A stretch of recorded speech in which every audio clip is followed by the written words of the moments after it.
Namaste. So today is supposed to be Mother's Day. I don't know why only today.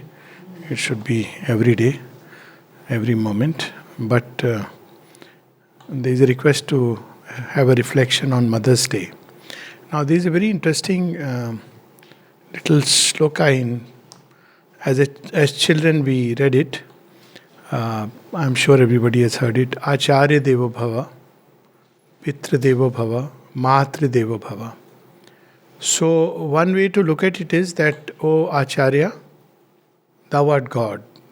Teachers have to be revered like a God. O Father, you are like a God. O Mother, you are like a God.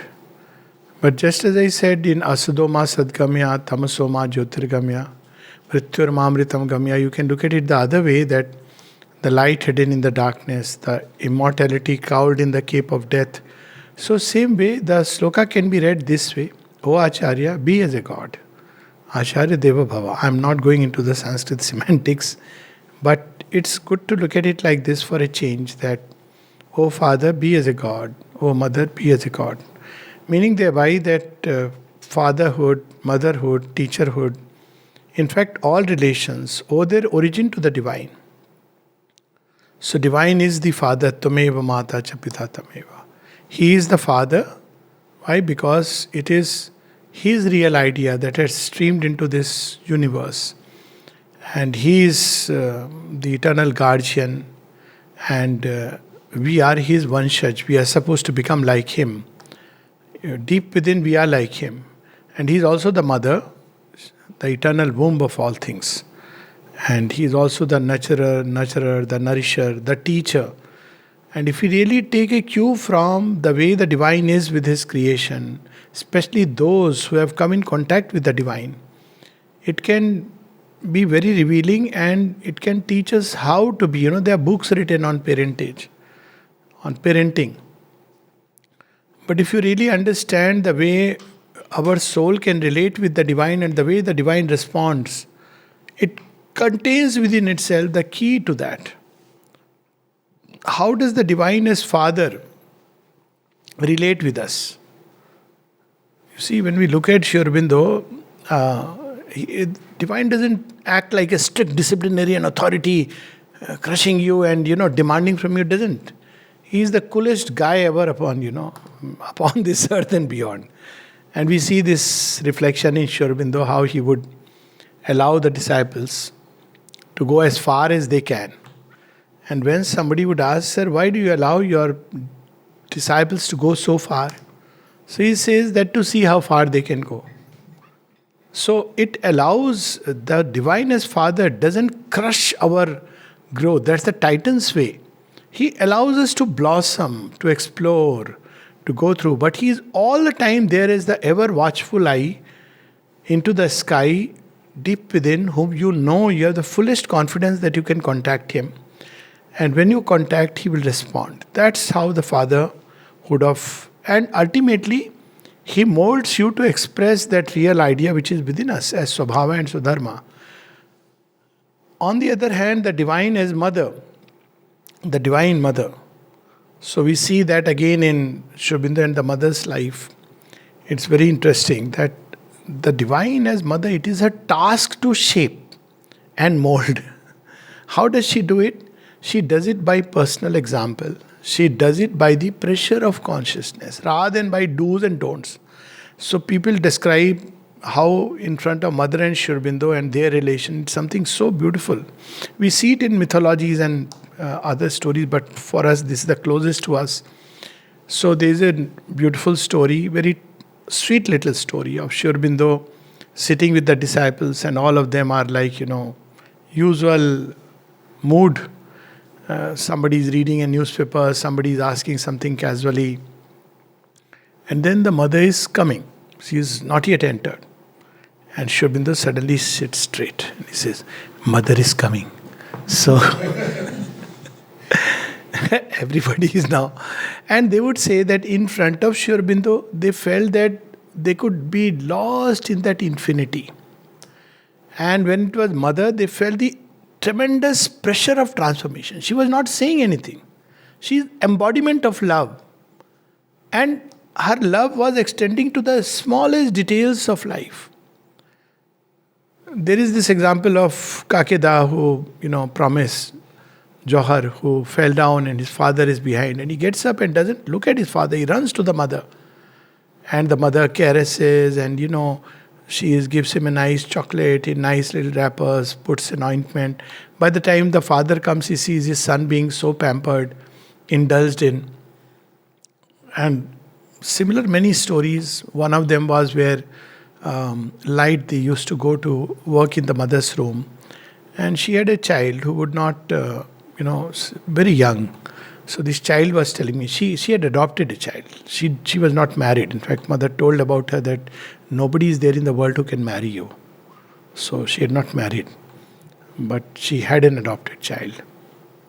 It's the same place she used to live where now you have Desiree located. So Lightdi was working in mother's room, and this story was told to me by her adopted child himself. He would play outside, whatever.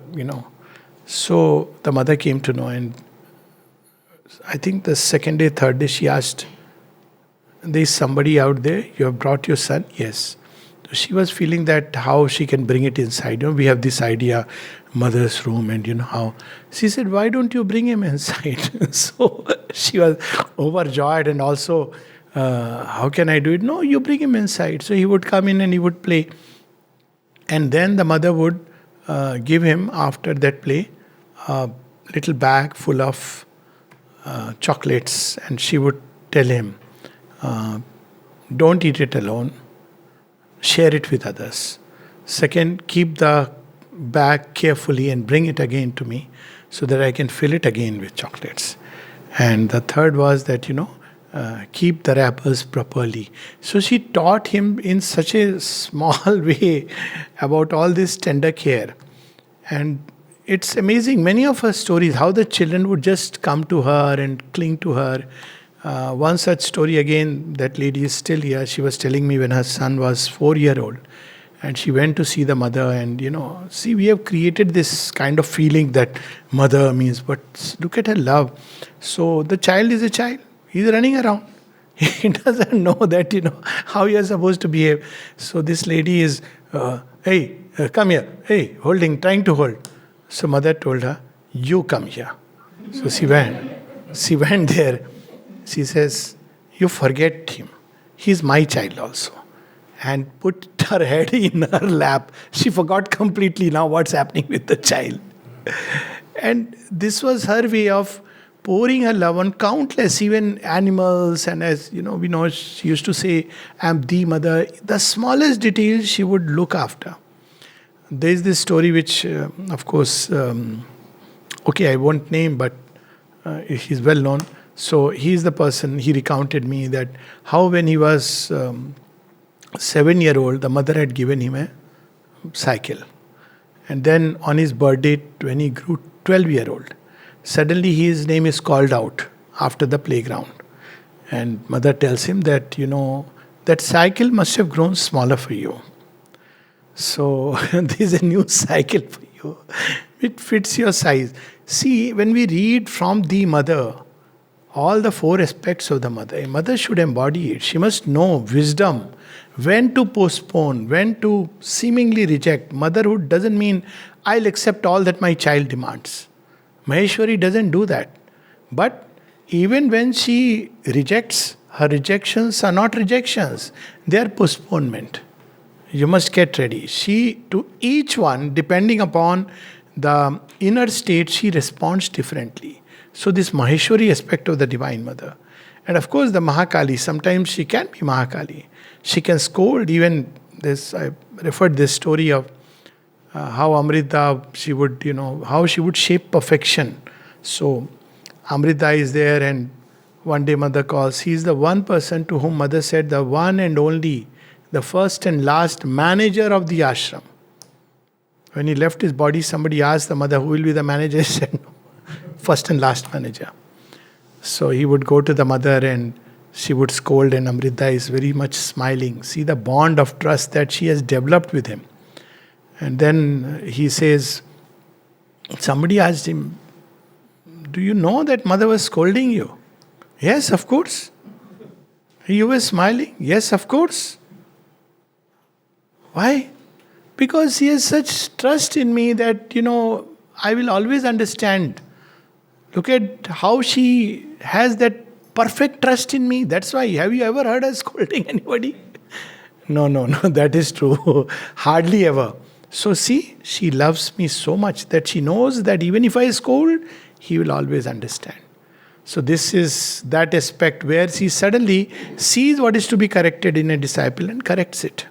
And it is needed at a stage of her growth.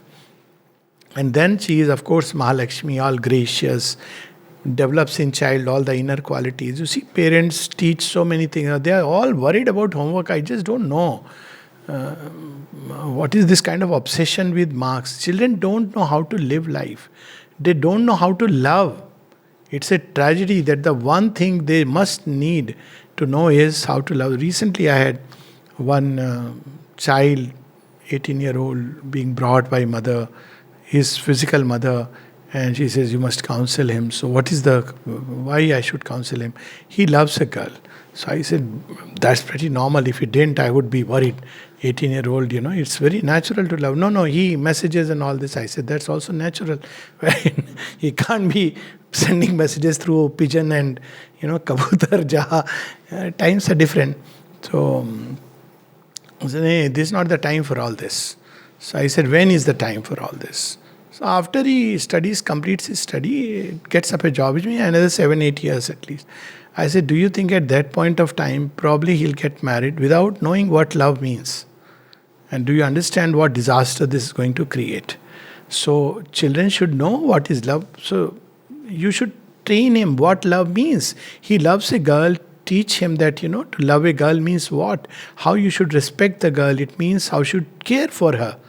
Rather than don't love, then he will find ways and channels to do the same thing, but in very deviant ways, because nobody is there to guide him, to teach him even to learn how to love. So we see goddess of love, how to create harmony.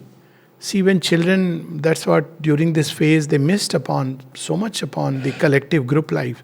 So when when children grow up in a home, see, small child doesn't have this idea of self and not self. So they easily, freely give and take. But as they grow up, we start creating boundaries. To an extent, it has its meaning and purpose. It shapes them in a certain way. But as they grow up, again, one of the most fundamental needs of human life, which can create joy untold, is harmony. So they don't know how to harmonize. And this is one of the things that the mother needs to teach them. Sense of beauty. So beauty is like buy a car, have a big house, big cupboards, trust everything. That's not beauty. Spirit of order, spirit of harmony, all this is required. Sense of beauty, aesthetics. This is the education which a child should receive at home. Of course, in the school also. Very often you see children grow up and they don't know how to speak. They abuse filthy tongues, which I can't even, I shudder when I have seen all this, and they spit sometimes and all kinds of course, please don't go by this idea that in India they do it, outside they don't. They have worse things loaded inside the head, and they spit venom at another level altogether. So at all levels, physical as well as this thing. So once someone asked me that they do this in school, and how are we to teach them? I said, okay, you will teach them by words and all this, teaching by example, but create such an influence, atmosphere in the school that they just cannot spit. Because build beauty all around. Put lovely plants, flowers, and in home also, so that children understand that, this is disturbing. They should grow in the sense of beauty. Foul tongue. So obviously they pick up from home and others. Training of the speech to express beauty in words. Written words, spoken words. These are things that children must learn. This is motherhood. Motherhood is not just maa ne janam de diya, wo sada adarni reh gayi. This is too sentimental an idea. Motherhood is to be fulfilled by being like the Divine Mother. That is the original replica. And then, of course, the Mahasaraswati aspect in every detail. We are very happy if children are getting good marks. in physics, chemistry, or biology, depending on the stream they want to go. But what about the artistic side? It's completely ignored. How even to handle something, maybe a tap, a glass of water, even picking up a glass of water and keeping it, they don't know because mothers do it for them. That's very unfortunate. They don't know how to even, you know, clean a glass properly. I mean, many things, every small little detail of life, shoes, polishing the shoes. I remember growing up and learning this, not because, it was something which was ingrained by parents to learn it and do it, making your own bed, things like that, small things. So everything has its own place, everything has its own order. Ma Saraswati, these detailed learning about everything, the artistic side of life. So this, when one can fulfill, then truly one is playing the role of a mother. Sad to say, but just giving birth to a child doesn't make one mother. That's only the minimum. That's nature. Very frankly, that's nature. Material nature. And of course, I'm not entering into conscious parenting, where children bring a child not to satisfy their ambition.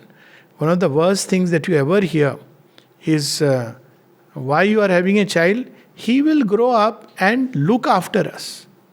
This is the most absurdest thing. We have to shake off this slavery to. Children are not meant to do that. Children have their face toward the future. They must be like birds who fly out of the nest. So all these conceptions must go before we can really deserve, to celebrate Happy Mother's Day. It's not just a word sending to, just because Mama, I'm very fond of you. That's good, okay, it's nice to express that. But there is a big role and responsibility of motherhood. Much more than father. It's a fact, whether we like it or not. Fathers are more like background caretakers. Because they're good for nothing, perhaps, maybe.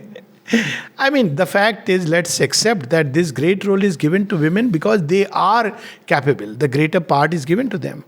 And therefore, it's given to them. Having said that, I must also mention, because people often say, oh, mother spoke about Superman will be born to a woman, so women should marry to have Superman. This is the worst kind of misconception.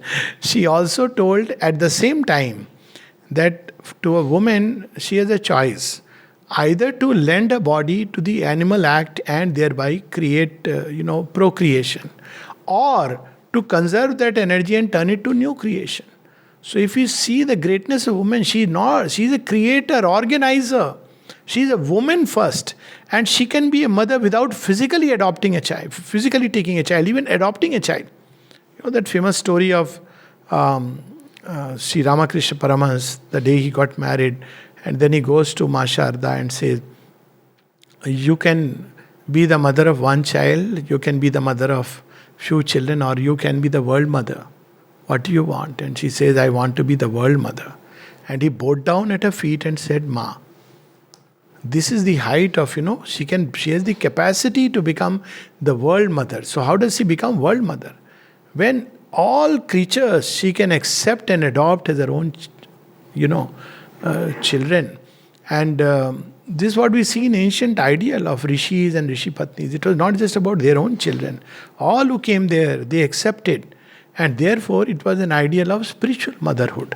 So, physical mother, material mother gives birth to us. She can also be a mother at another level by assisting in our minds, in our heart, in our vital, the entry of the gods. She can be like Shivaji was. Who was Shivaji? Of course, at one level it was Samarth Guru Ramdas. At another level, he was the Mata Jijabai, who infused him with the spirit of the conqueror. That was Shivaji. She created out of a physical being a great warrior, a vibhuti for all times. So that's another level that they can play a role, not just giving birth to a physical child. And then they can go still further if they can and give us new birth. So spiritual motherhood begins when one is capable of giving to a child who is born into this earthly existence, but yet in its ignorance, the capacity for a new birth into new and higher realms and domains of existence. And that's what the Divine Mother is. Now, the beauty is that the Divine Mother does not cancel the role of the physical mother. She takes care of everything. That's why in the ashram context you have something called as prosperity. It's one of the most beautiful, interesting things. So what is prosperity? So you'll see that all the ashramites used to go on first of every month, give her their needs, and they would receive things from the mother. It means she is the giver not only of her inner spiritual needs, but of her most material needs, they come from her. And this prosperity, it is true that it applies at so many levels. As an ashram inmate, there is a system that you fill a form and receive it from her. But at a deeper level, if one completely surrenders to her, loves her, and has that faith in her, she will provide at the most material level whatever is needed, and whenever it is needed. So she takes care of the human aspect as well as the spiritual aspect. What I mean to say is they don't negate each other.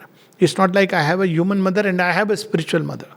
When you have a spiritual mother, in the true sense, if she is really identified with some aspect or the other of the Divine Mother, then she takes care even of the human element, human needs. And that's why, in the ashram with regard to the Divine Mother, I will read a little letter. There were people who used to create all kinds of distinctions and divisions. So one of them we know was Dara. So Dara would keep on saying that, in our Shastras it is said that माँ के चरणों के नीचे जन्नत है. There are people who even, try to put their parents' photograph and say, they are God for me.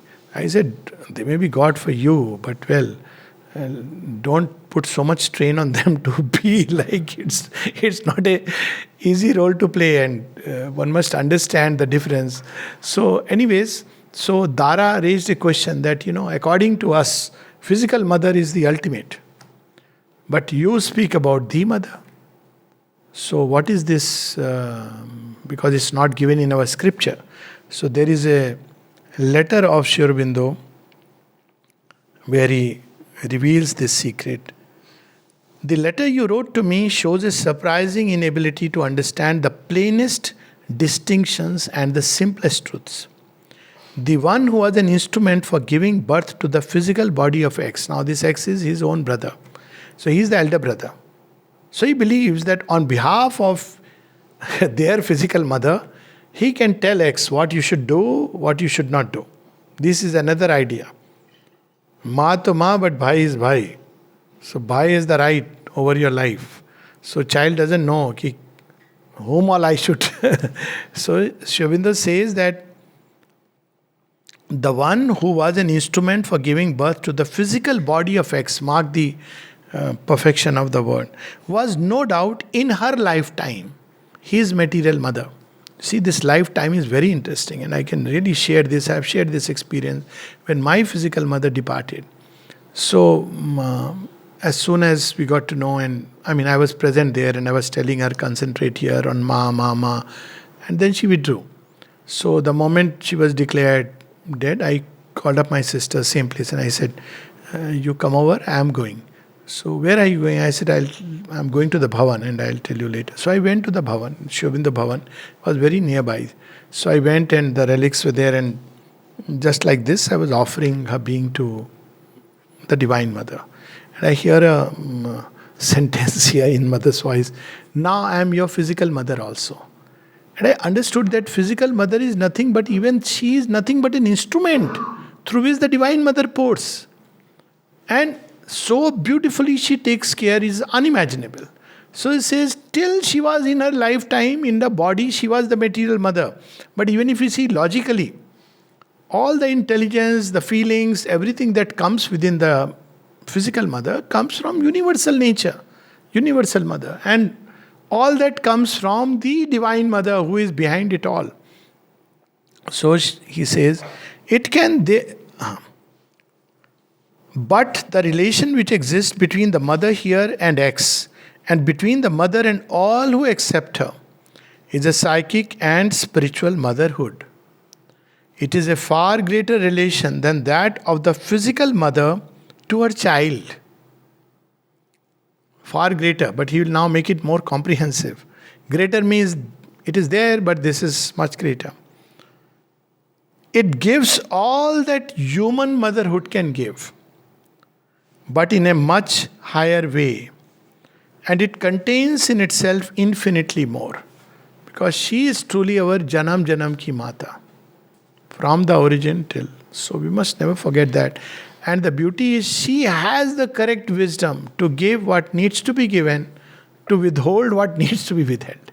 That is a wisdom which is missing in the human mothers, unless, of course, it's that they are identified with the spiritual consciousness, which is so rare.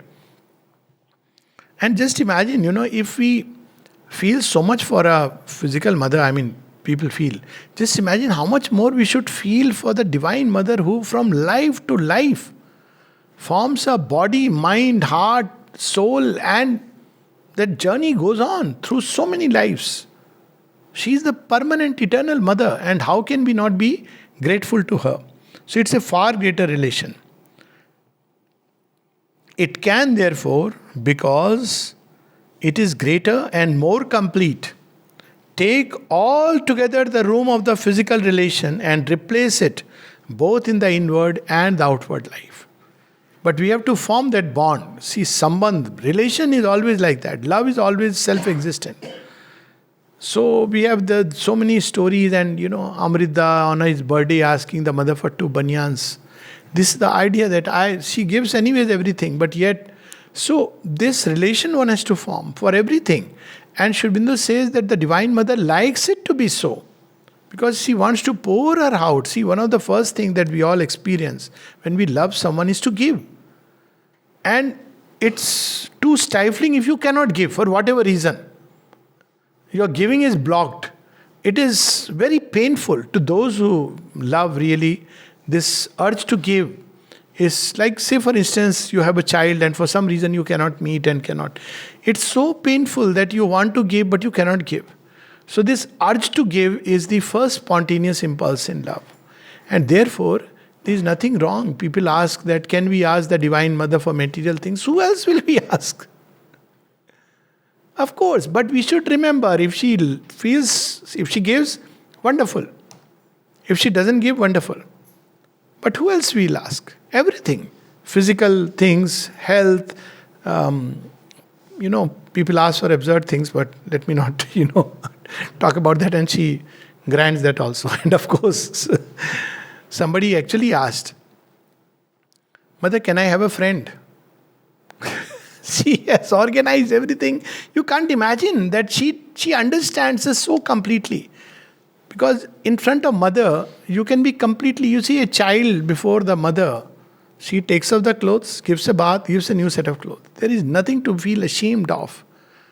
Mother is the one who knows us inside out.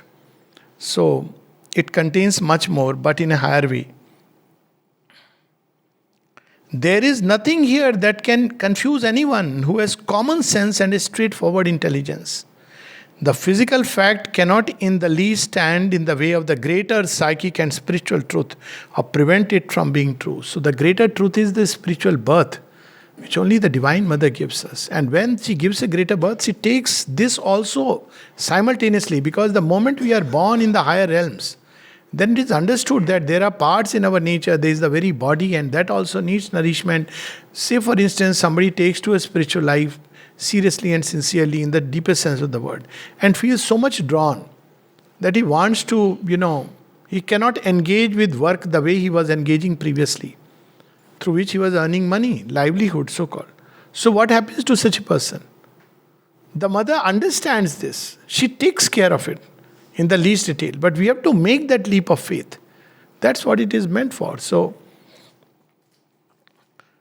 X is perfectly right when he says that this is his true mother, for she has given him a new birth in an inner life and is creating him anew for a diviner existence. The idea of spiritual motherhood is not an invention of this ashram. It is an eternal truth which has been recognized for ages past both in Europe and in Asia. We have, of course, a whole lot of spiritual literature on it. The distinction I have drawn between the physical relation and the psychic and spiritual relation is also not a new invention. It is an idea known and understood everywhere and found to be perfectly plain and simple by all.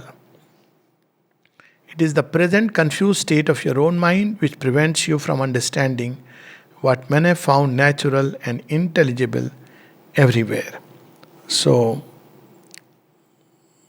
there is another, just as toward the end he says, because he says, I am responsible because we both have the same physical mother. I am the elder brother, so I am supposed to take care of him. So this is the logic. And look at Sri Aurobindo's letter, which is heartening and chastening for all of us who sometimes believe in such conventional things. You are not his guardian, nor wise. You are not even the head of the family. On what ground do you claim to decide where he shall go or where he shall stay? Your pretension to have the responsibility for him or her before God is an arrogant and grotesque absurdity. Each one is responsible for himself before God unless he freely chooses to place the responsibility upon another in whom he trusts. So it is up to us. If we say, no, I place my responsibility on physical mother or bhaiya, didi, राखी के बंधन को निभाना दें, it's okay, that's our choice. But we can equally say, like Draupadi, Oh Lord, you fulfill, you be my guardian and protector. No one has the right to impose himself as a religious or spiritual guide on others against their free will. You have no claim at all to dictate to X or Y either in their inner or their outer life. And then he says, you ask for the truth and yet speak like a narrow and ignorant fanatic who refuses to believe in anything but the religion in which he was born. So that's where we see about fanaticism. This one letter written about fanaticism and fundamentalism. I'll just read one little sentence and then we'll stop. All fanaticism is false because it is a contradiction of the very nature of God and of truth. Truth cannot be shut up in a single book. Bible or Quran, Bible or Veda or Quran, or in a single religion. The divine being is eternal and universal and infinite and cannot be the sole property of the Mussalman or of the Semitic religions only. Sorry, the stress of emphasis through the words was mine. But it's okay. Because you see, all the time we keep hearing from everywhere. All is one, all is same, everything is... How can you... The moment you say that mine is the only religion, and mine is the only book, mine is the only God, you have finished it. There is no God, no religion then. It is nothing but a fundamentalist and a mad fanatic who is most dangerous to his own life, to the life of those around him. And actually he will finish his own religion because it's no more a religion. That's what we see has happened. So, those that happen to be in a line from the Bible and to have Jewish or Arabian prophets for their founders, Hindus and Confucians and Taoists and all others have as much right to enter into relation with God and find the truth in their own way. Muhammad himself, all religions have some truth in them, but none has the whole truth. All are created in time and finally decline and perish. Muhammad himself never pretended that the Quran was the last message of God and there should be no other. God and truth outlast these religions and manifest themselves anew in whatever way or form the divine wisdom chooses. You cannot shut up God in the limitations of your own narrow brain or dictate to the divine power and consciousness how or where or through whom it shall manifest. You cannot put up your puny barriers against the divine omnipotence. Very powerful letter. We should read it some other day on fanaticism and fundamentalism. But the thing is that sometimes even parents turn their children into some kind of ideologue fanatics. You must allow them to fly. Put them the fundamentals. But let them choose when they grow up. Let them choose their country, their religion, their way of life. But always stand behind. Always know that they should not feel that, okay, I'm going my own way, so now my parents have cut off. Parents remain parents. The divine never abandons us. However much we may err and stumble and fall, when we fall, He says, okay, come. And then again we fall. We may think, oh, I am no good. He says, don't worry, I understand. And He picks us up. So that should be our approach. You want to follow your own way, path? Yes, of course, each must. That's how life is. But at the same time, I'm always there as a father, as a mother, as a teacher and guide and friend and everything. Whenever you need, I'll be there for you. But the Divine Mother, to those who have accepted her, for them, they are never abandoned. It is not they who fall. She goes with them. And she doesn't wait for our cry to help. She ensures that through all that she pulls us out, and we grow stronger and wiser through that event or circumstance.